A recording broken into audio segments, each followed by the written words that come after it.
welcome to the Cultivating Calmness Podcast. My name is Kaela Vance, and today I want to talk to you a little bit about the differences between grief, mourning, and bereavement.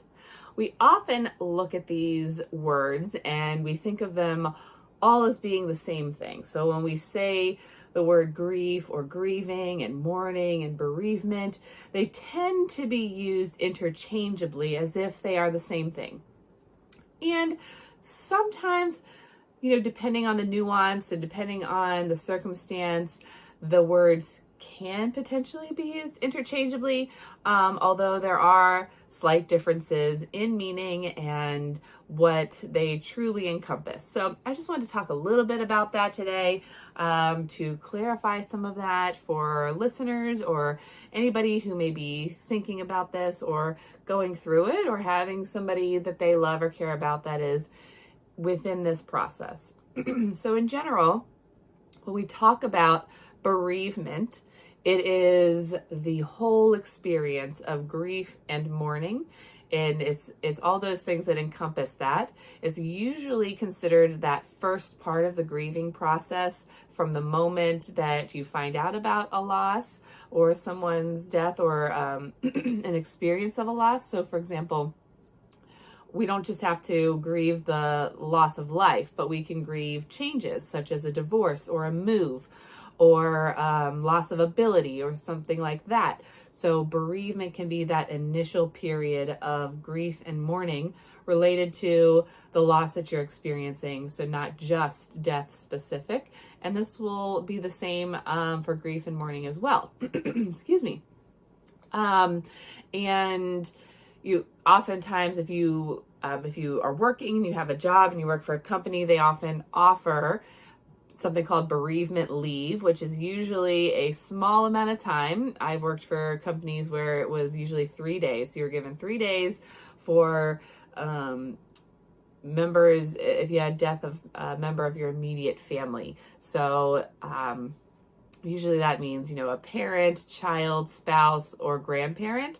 Anyone else, as far as a business is concerned, they don't usually include other losses within your bereavement leave, but that is kind of what that is. That's that beginning process and allows you time to at least get through maybe those initial stages. Excuse me. So that is kind of bereavement. That's that process, but that can be shorter or longer, just depending on your circumstances, the loss that's being experienced, and maybe some other factors. When it comes to diagnostic criteria, usually that is considered in several weeks and months, and once you surpass that, they would have a different diagnosis for you, but I'm not getting into that today.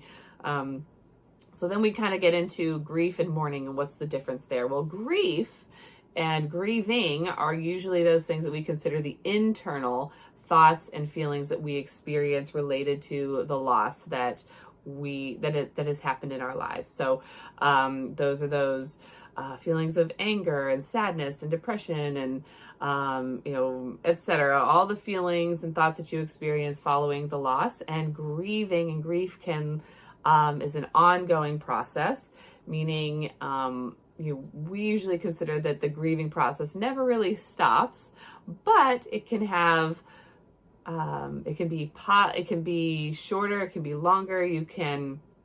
People can go through grief and maybe overcome, some might say, or get through or move through their process in a shorter amount of time, and others may be more difficult for them, and it may feel like it never gets better for them. And others, usually it can take a period of maybe a year or two to get through all of those firsts, and then life seems to get a lot easier for them. Although we say, we're never fully done grieving the loss of something we've experienced, especially the loss of a person in our lives. We just learn to incorporate that loss into our lives so we can continue living, and we experience that grief in different ways as we move through our life without that person. Mourning, on the other hand, is the external way we experience loss. So that's like the society's response to a loss or a death specifically.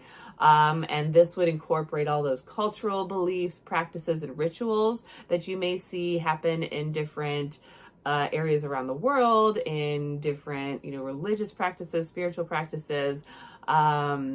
We tend to, it tends to be the way you move through and adapt to grief. So mourning is like that process as you're adapting to life without this person. Again, if we're talking about somebody who has died, you're mourning that loss, and it's all those new things that are happening, including those rituals like funerals, wakes, memorials.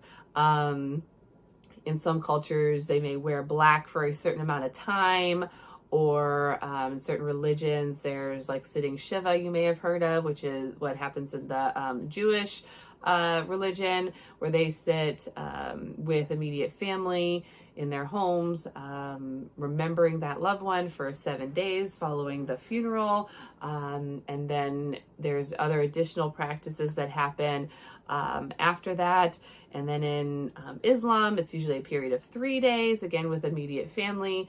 And then again, there's lots of other nuances and different things that happen, and different, depending on the person who has died in certain religions, they may practice different things, such as I said, wearing black. Like a widow may wear black for a certain amount of time. Maybe it's a year, maybe it's a certain number of weeks or months, or kind of like sitting the Shiva. It may be they have to stay or expected to stay indoors, or you only going out in public for certain things for, a certain amount of time. So that can happen in different religions and in different cultures.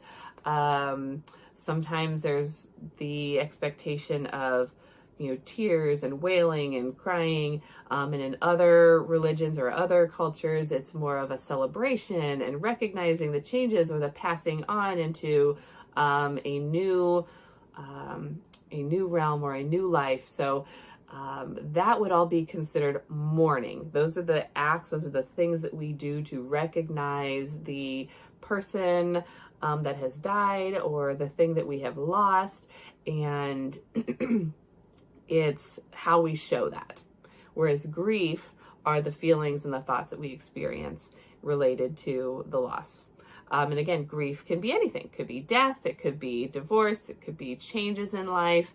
Lots of ways we can experience grief. And there's lots of different methods and ways of talking about how to process grief. The most common one are those like 5 stages of grief, kind of created and started by 𝗖𝗹𝗺𝗁𝗂𝗁, which has since been, found to be not quite accurate. And, when she initially came up with those stages, as I've talked about before, it was actually in relation to the stages of grief that somebody may go through who is terminally ill. And it seemed to connect really well with people who are grieving the loss, the death of somebody they loved.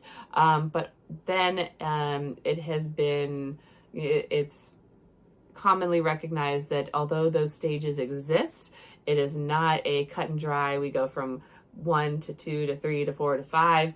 And in fact, there are often other stages and other things that we experience, and we tend to go in and out of them more like a maze or a roller coaster, and they're ebbing and flowing, and we may not experience certain ones, or we may experience all of them. They may all happen at once. They may come and go. So grieving is its own process. It's an individual process for each person, depending on your lifestyle, depending on your culture, your traditions, your support system, the loss you've experienced, the trauma you've experienced. Everybody is going to grieve and experience those losses in a different way.